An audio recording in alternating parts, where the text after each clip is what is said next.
Mahina at wala daw binatbat ang nooy alanganing 5 foot and 6 inches lamang na si Pacquiao kontra sa mga naglalakihang makakarap nito sa kanyang laban. Dahil sa unang kilatis pa lang ng mga banyaga ay talaga namang literal na maliit ang tingin nila sa ating pambato na di nila mawari kung paano ba mananalo ito sa mas malaking katunggali. The mismatch we all predicted but not with Manny winning. Na kahit na pinabagsak niya ang nooy kampiyon na si Lebuaba ay duda pa rin ang ilan, lalo pa kaya pag umakyat na daw ito ng timbang. Kaya naman naging challenge ito kay Pacquiao at nagpatuloy ang kanyang pananalasa sa bantamweight bago dumayo sa mas mataas na weight class. Na kanyang ipinakita na wala siyang katapat sa 122 dahil paano ba naman kasi ay puro tumba ang inabot ng kanyang mga nakatunggali.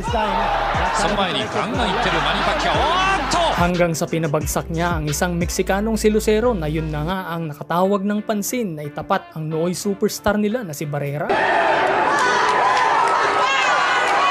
At kahit na puro knockout win ang record ni Pacquiao noon ay wala pa ring bilib ang iba dahil di naman daw dekalidad ang mga nakalaban nito. Kaya naman ang unang laban nila ni Barrera ang nagpamulat sa mga mata ng mga banyagang walang tiwala kay Pacquiao. Dahil paano ba naman kasi ay pinagmukha lang ni Pacquiao na mismatch ang laban nila na kahit na nagkampihan na ang mga judges at referee ay walang nagawa si Barrera na iabot man lang sa puntusan ng kanilang laban. Ito'y matapos siyang bayuhin ni Pacquiao ng sunod-sunod na suntok na kalaunay di na niya nakayanang tanggapin pa ito. At ang arenang punong-puno ng mga fans ni Barrera ay napakatahimik nga dahil hindi sila sanay na masaksihang ginugulpi ang kanilang idol. Kaya naman may umiyak pa at nagdadalamhati ang karamihan. Nakasabay ng pagtaas ng kilay ng mga ilang banyagang ayaw kay Pacquiao ay ang pagkasunog din naman ng kanilang pusta kay Barrera. Na ang kasunod nito ay isang Mexican warrior ulit ang itinapat kay Pacquiao at ito nga ay si Juan Manuel Marquez na bago pa man matalo si Pacquiao sa huli nilang laban ay hindi na nga sana daw nasundan pa ang kanilang serye sa labanan kung pumabor lang sana ang desisyon kay Pacquiao sa una nilang laban. Dahil sa kabila ng makailang beses na pinabagsak si Marquez ay naging split draw pa ang resulta na ang duda nga ng mga ibang fans ay may malaking someone ang tumaya kay Marquez. Ngunit malabo nilang may panalo dahil maliwanag na natalo nga ito kay Pacquiao. Pero nagawan pa rin nila ng paraan at naitablangan nila ang laban. Na simula noon ay unti-unti na ngang napapabilib ng mga ibang fans ang mga pinapakitang galawan ng ating pambansang kamao. Dahil sa mga bigating pangalan ang hinarap nito, partikular na sa nooy mga sikat sa Mexican boxer. Pero patuloy pa rin ang pagdududa ng ilan, kaya naman hinarap ni Pacquiao ang isa pang Mexican superstar na si Erik Morales. Ngunit sa pagkakataong iyon ay natalo nga ang ating pambansang kamao, pero sa dikitang laban naman na talagang kaya naman nagkaroon ulit ng rason ang mga ilang banyaga na baka nga sinuwerte lang daw si Pacquiao sa mga naunang laban nito. Pero sa muling paghaharap nila ni Morales ay walang aninlangang ipinamalas ni Pacquiao na hindi lang sa swerte ang kanyang mga panalo, kundi dahil sa walang kapantay nito sa bilis at lakas ng kanyang mga kamao.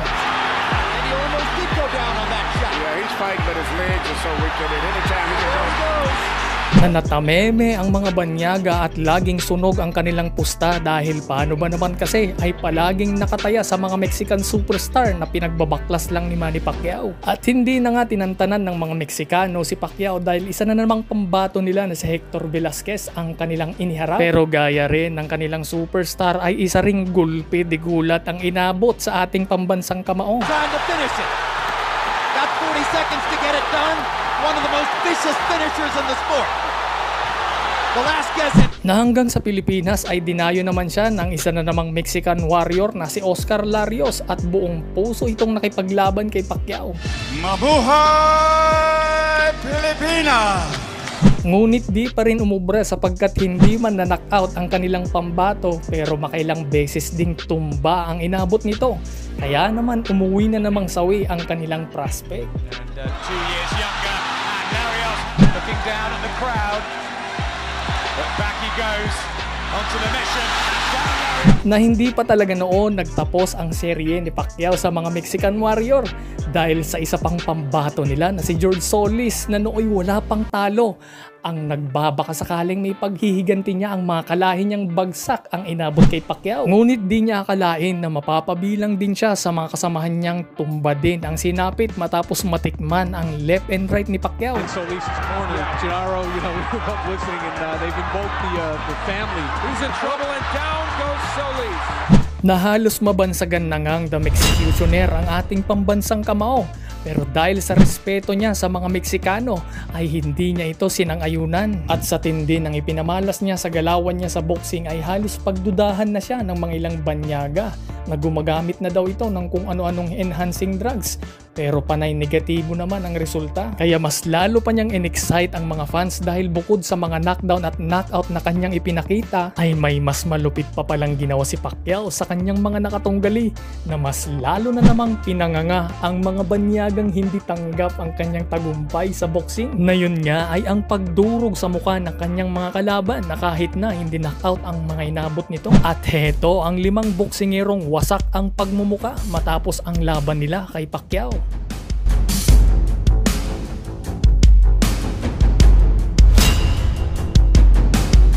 Number 5, Jeff Horn.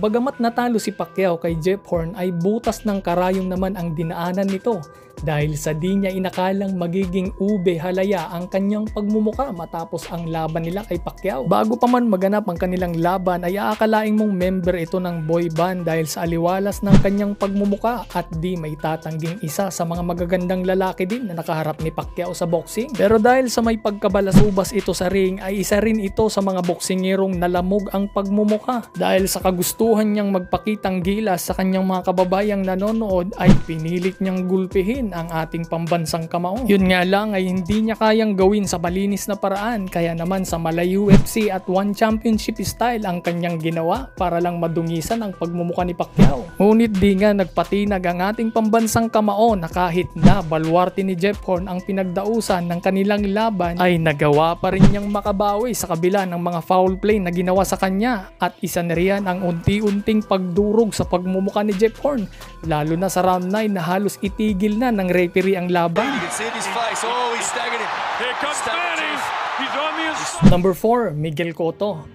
Maliban sa pagkatalo niya kay Margarito dahil sa kontrobersyal na hanrap ng kanyang kalaban ay hindi pa nga ito nakakaranas noon ng matinding talo si Cotto. Na kahit na ang mga bigating boksingerong nakaharap nito na sila Mayweather at Alvarez ay di nila nagawang gulpihin ng husto dahil sa tibay at mga counter shot din nito. Paano ba naman kasi ay hindi din basta-basta ang superstar ng Puerto Rico na sa kanyang mga panalo ay marami rin siyang pinabagsak kaya din naman siya sumikat ng husto. Ngunit dumating nga ang pagkakataon ng isang challenger na noong 6th division champion pa lamang na si Manny Pacquiao ay siya na palang gugulpi sa kanya sa malinis na paraan. From Sarangani Province, Philippines, 6-time world champion. Kasalukuyang WBO champion noon si Miguel Cotto na talagang warrior din naman at hindi niya iniwasan noon si Pacquiao. Pero sa unang bahagi pa lang ng kanilang labanan ay buena manong knockdown ang sinapit ng superstar ng Puerto Rico sa round 3 at round 4. Na kanyang napagtanto mula sa kanyang kinauupuan sa corner ay napag-isip-isip niyang ibang klaseng boksingero ang kanyang kaharap. Dahil sa unang pagkakataon niya lang naranasan ang napakaagang knockdown sa buong karera niya sa boxing. Pero dahil sa pagiging mandirigma ni Cotto ay lumaban ito hanggang sa huli at walang planong sumuko. Ngunit sa mga huling round ang kanilang labanan ay unti-unti na nga itong bumagal dahil sa mga body shot at lupit ng mga patama sa kanyang mukha na kahit na pinapakita niyang hindi siya nasasaktan ay alam ng mga fans na masakit na ang nararamdaman ni Cotto dahil sa lamog na ang kanyang pagmumuka. Na ang kanyang pag-agresibo sa unang bahagi ng kanilang labanan ay puro atras na nga ang nangyari sa huling round na hindi na nga nakatiis ang referee at itinigil na ang laban. Number 3, David Diaz. June 28, 2008 nang umakyat sa lightweight division ang ating pambansang kamao at challenge ang nooy kampiyon sa WBC na may bansag na si Dangerous David Diaz. Dahil bago pa niya makaharap si Pacquiao ay may isang talo lamang ito at may 34 wins na ang nag-iisa niyang pagkatalo ay alanganin pang itinigil ng referee ang laban dahil di naman daw siya nayayanig at pumapalag pa. Sa makatwid ay hindi pa nga nakakaranas noon ng matinding pagkatalo itong si Diaz. Ngunit ang nooy challenger na si Pacquiao na kanyang nakaharap sa Las Vegas ay siya na palang magpapalasap sa kanya ng matinding talo sa kanyang karera. Nasa simula ng kanilang labanan ay kapansin-pansin na mas madalas puntiryahin ni Pacquiao ang pagmumuka ni Diaz. Kaya naman sa round 5 ay nagsimula na ring magkaroon ng tatsa ang mala babyface na muka ni Diaz. Ngunit ang pagiging warrior nito at kampiyon sa kanyang dibisyon ay walang alinlangang ipinamalas niya rin ang kanyang tapang kay Pacquiao. Na kahit na punit-punit na ang kanyang pagmumuka ay mas marami pa ring opensa ito kumpara sa depensa.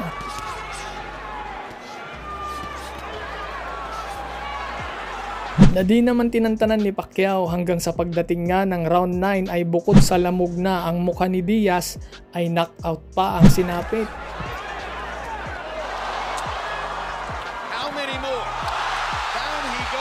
Number 2, Antonio Margarito.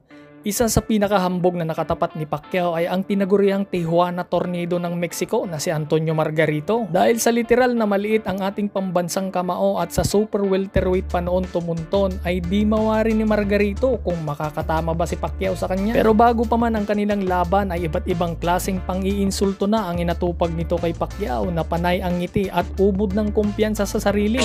Pacquiao or Margarito? Oh my God, come on!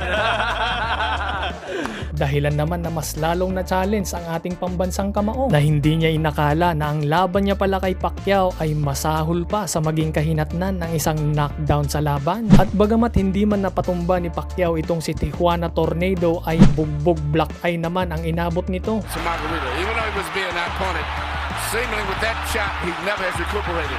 Paano ba naman kasi simula pa lang ng round 5 ay may tama na ang mukha ni Margarito kaya naman hindi na tinantanan ito ni Pacquiao. Na sa pagpatuloy ng mga sumunod na round ay talaga namang hindi naging madali kay Sir Manny ang laban dahil bukod sa pagiging matangkad ni Margarito ay mabibigat din ang mga kamao nito.